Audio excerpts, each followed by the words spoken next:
When I was little, and by the way, I was little once, my father told me a story about an 18th century watchmaker. And what this guy had done, he used to produce these fabulously beautiful watches, and one day one of his customers came in to his workshop and asked him to clean the watch that he'd bought. And the guy took it apart, and one of the things he pulled out was one of the balance wheels. And as he did so, his customer noticed that on the back side of the balance wheel was engraving, were words. And he said to the guy, "Why have you put stuff on the back that no one will ever see?" And the watchmaker turned around and said, "God can see it." Now, I am not in the least bit religious, neither was my father, but at that point, I noticed something happening here. I felt something in this plexus of blood vessels and nerves, and there must be some muscles in there as well, somewhere, I guess, but I felt something, and it was a physiological response. And from that point on, I was 8 at the time, I began to think of things in a different way. And as I took on my career as a designer, I began to ask myself the simple question is, do we actually think beauty, or do we feel it? Now, you probably know the answer to this already. You probably think, I don't know which one you think it is, but I think it's about feeling beauty. And so I then moved on into my design career and began to find some exciting things. One of them was early work was done in automotive design, some very exciting work done there. And during a lot of this work, we found something, or I found something that really fascinated me. And maybe you can remember it. Do you remember when lights used to just go on and off, click, click, when you closed the door in a car? And then somebody, I think it was BMW, introduced a light that went out slowly. Remember that? I remember it clearly. Do you remember the first time you got in the car and it did that? I remember sitting there thinking, this is fantastic. In fact, I've never found anybody that doesn't like the light that goes out slowly. And I thought, well, what the hell is that about? So I started to ask myself questions about it. And the first was, I'd ask other people, do you like it? Yes. Why? And they'd say, oh, it feels so natural, or, you know, it's nice. I thought, well, that's not good enough. Can we cut down a little bit further? Because as a designer, I need the vocabulary, I need the keyboard of how this actually works. And so I did some experiments, and I suddenly realized that there was something that did exactly that. Light to dark in 6 seconds. Exactly that. Do you know what it is? Anyone? You see, using this bit, the thinky bit, the slow bit of the brain. Using that, this isn't a think, it's a feel. And would you do me a favor for the next 14 minutes or whatever it is? Will you feel stuff? I don't want you to think as much as possible. I want you to feel it. I felt a sense of relaxation tempered with anticipation. And that thing that I found was the cinema, or the theatre. It's actually just happened here. Light to dark in 6 seconds. And when that happens, you're sitting there going, no, the movie's about to start. Or you're going, that's fantastic, I'm looking forward to it. Do I get a sense of anticipation? Now, I'm not a neuroscientist. I don't know even if there is something called a conditioned reflex, but it might be, because the people I speak to in the Northern Hemisphere that used to going to the cinema get this, and some of the people I speak to that have never seen a movie or been to a theatre don't get it in the same way. Everybody likes it, but some like it more than others. So this leads me to think of this in a different way. We're not feeling it. We're thinking beauty is in the limbic system, if that's not an outmoded idea. These are the bits, the pleasure centers, and maybe what I'm seeing and sensing and feeling is bypassing my thinking. The wiring from your sensory apparatus to those bits is shorter than the bits that have to pass through the thinky bit, the cortex. They arrive first. So how do we make that actually work? And how much of that reactive side of it is due to what we already know or what we're going to learn about something? This is one of the most beautiful things I know. It's a plastic bag, and when I looked at it first, I thought, no, there's no beauty in that. Then I found out, post-exposure, that this plastic bag, if I put it into a filthy puddle or a stream filled with coliforms and all sorts of disgusting stuff, that filthy water will migrate through the walls of the bag by osmosis and end up inside it as pure, potable drinking water, and all of a sudden, this plastic bag was extremely beautiful to me. Now, I'm going to ask you again to switch on the emotional bit. Would you mind taking the brain out and I want you to feel something.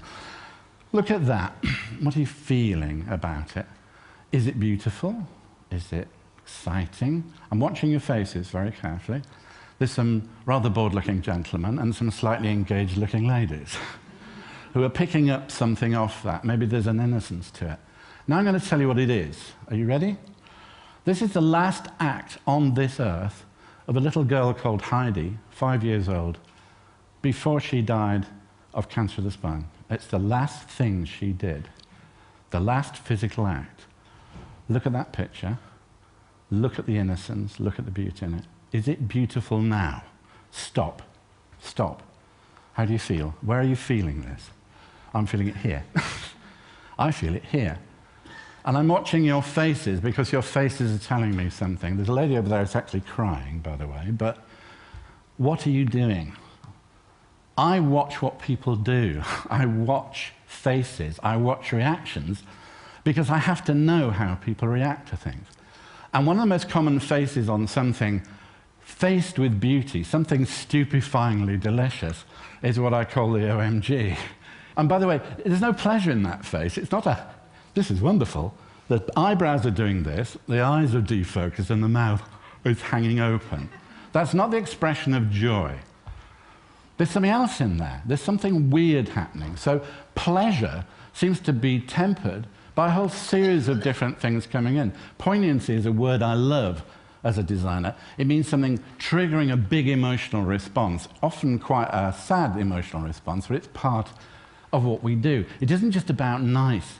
And this is the dilemma, this is the paradox of beauty, is sensorially we're taking in all sorts of things, mixtures of things that are good, bad, exciting, frightening, to come up with that sensorial exposure, that sensation of what's going on. Pathos appeared, obviously, as part of what you just saw in that little girl's drawing. And also triumph, this sense of transcendence, this, I never knew that. Oh, this is something new. And that's packed in there as well.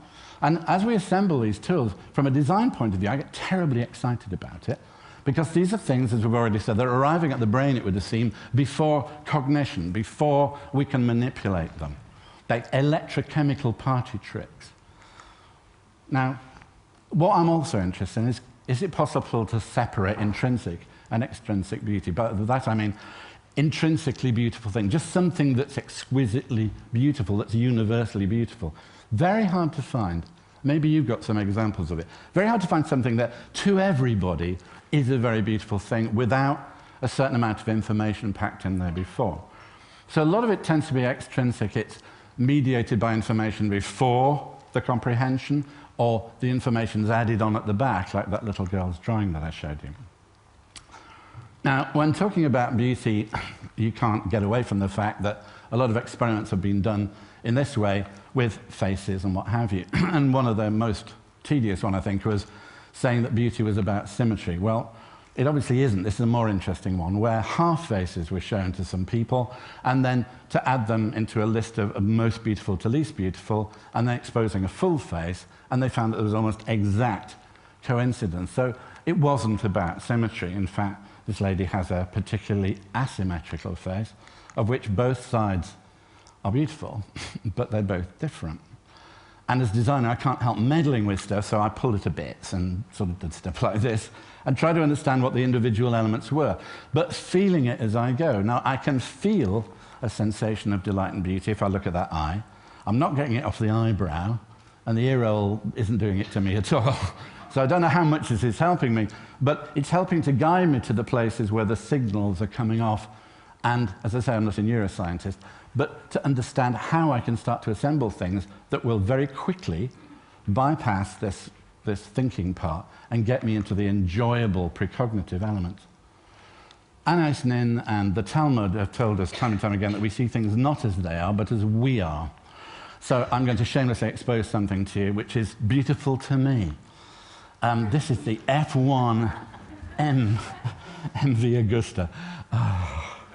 It is really, I mean, I can't express to you how exquisite this object is, but I also know why it's exquisite to me, because it's a palimpsest of things. It's masses and masses of layers. This is just the bit that protrudes into our physical dimension of something much bigger. Layer after layer of legend, sport, details that resonate. I mean, if I just go through some of them now.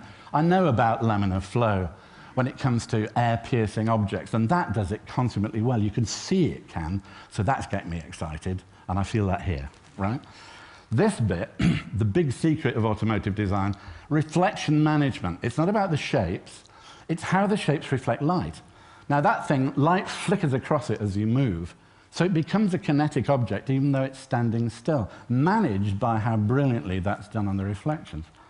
This little relief on the footplate, by the way, to a rider means there's something going on underneath it. In this case, a drive chain running at 300 miles an hour probably, taking the power from the engine. I'm getting terribly excited as my mind and my eye flicks across these things. Titanium lockwire on this. I can't tell you how wonderful this is. That's how you stop the nuts coming off at high speed on a wheel. Look, I'm really getting into this now. And of course, a racing bike doesn't have a prop stand, but this one, because it's a road bike, it all goes away and it folds into this little gap. So it disappears. And then I can't tell you how hard it is to do that radiator, which is curved. Why would you do that? Because I know we need to bring the wheel further in to the aerodynamics, so it's more expensive, but it's wonderful. And to cap it all, brand royalty. Augusta, Count Augusta, you know, from the great histories of this stuff. The bit that you can't see is the genius that created this. Massimo Tamburini. They call him the plumber in Italy, as well as maestro, because he actually is engineer and craftsman and sculptor at the same time. There's so little compromise on this, you can't see it. But unfortunately, the likes of me and people that are like me have to deal with compromise all the time with beauty. We have to deal with it. So I have to work with the supply chain, and I've got to work with the technologies, I've got to work with everything else all the time, and so compromises start to fit into it. And so, okay, look at that. To make a bit of a compromise there, I've had to move that part across, but only a millimetre. No one's noticed, have they yet? Did you see what I did? I moved 3 things by a millimetre. Pretty? Yes. Beautiful? Maybe less so.